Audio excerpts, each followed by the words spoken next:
Hello बच्चों, तो आओ प्रश्न को देखते हैं। किसी आयताकार होल के फर्श का परिमाप 250 मीटर है। यदि 10 रुपये प्रति मीटर स्क्वायर की दरों से चारों दीवारों पर पेंट कराने की लागत 15,000 रुपये है, तो इस हॉल की ऊंचाई क्या करनी है हमें। ठीक है, तो दिए गए प्रश्न की मुख्य अवधारणा की बात करें तो बच्चों यहाँ पर हम देखेंगे घनाभ का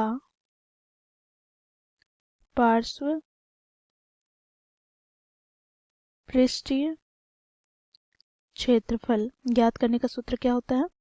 तो 2 गुनी L प्लस बी गुना H। बच्चों देखो यहाँ पर L क्या है, तो L घनाभ की लंबाई है, B यहाँ पर घनाभ की चौड़ाई है तथा H यहाँ पर बच्चों घनाभ की ऊंचाई है। तो इस मुख्य अवधारणा की सहायता से बच्चों हम दिए गए प्रश्न को हल करेंगे। बच्चों देखो प्रश्न में हमें कमरे की लंबाई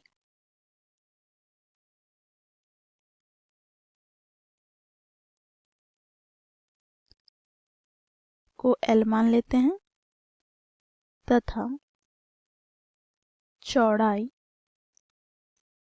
को B मान लेते हैं तथा ऊंचाई को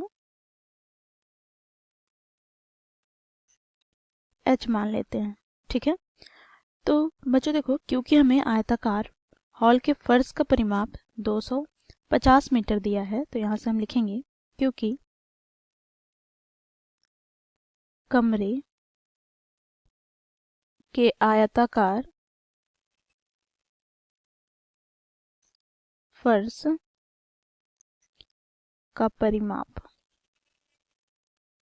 क्या दे रखा है, तो 250 मीटर।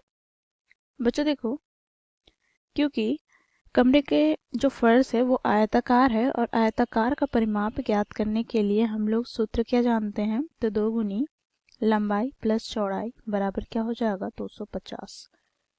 बच्चों देखो यहाँ से 2 से हम विभाजित करते हैं तो 2 1 2, 2 दूनी 4, 2 5 10, अर्थात यहाँ से बच्चों हमें L प्लस B का मान प्राप्त क्या हो गया, अर्थात लंबाई प्लस चौड़ाई का योग हमें प्राप्त हो गया बच्चों 125 मीटर। अब बच्चों देखो इसे हम समीकरण 1 मान लेंगे। अब बच्चों देखो क्योंकि हमें क्या ज्ञात करना है, हमें ज्ञात करना है हॉल की ऊंचाई, जिसके लिए बच्चों हमें प्रश्न में दे रखा है यदि चारों दीवारों को पेंट कराने की लागत 15,000 है, जिसमें से बच्चों देखो 1 मीटर स्क्वायर का जो क्षेत्र है उसे पेंट कराने का मूल्य कितना है 10 रुपये। तो यहाँ से हम लिखेंगे क्योंकि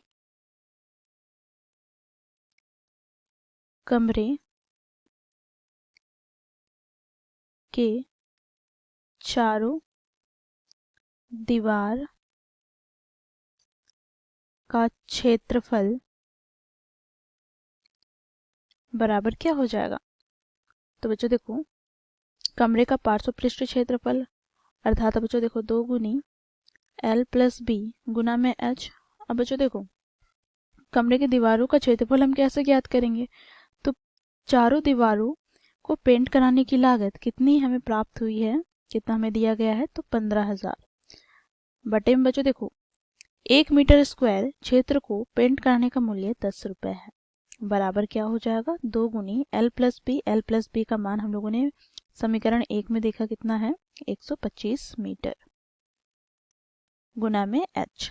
तो यहाँ से बच्चों देखो शून्य से शून्य कट जाएगा, यहाँ से हमें प्राप्त क्या हो गया, तो 1500 बराबर यहाँ से बच्चों इसे हम 2 से गुना कर देंगे तो 2 पचे 10, 2 दूनी 4 और 1 5 और यहाँ पर 2 1 2 गुना में H।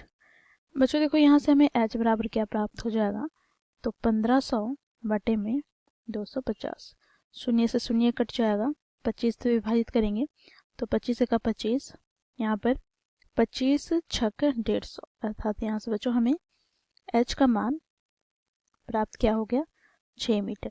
तो यहाँ पर हम लिखेंगे अतः कमरे की दीवार की ऊंचाई h बराबर हमें प्राप्त हो गया 6 मीटर। तो इस प्रकार बच्चों हम लोगों ने मुख्य अवधारणा की सहायता से दिए गए प्रश्न को हल किया। आशा करती हूँ आप लोगों को यह प्रश्न समझ में आया होगा। धन्यवाद।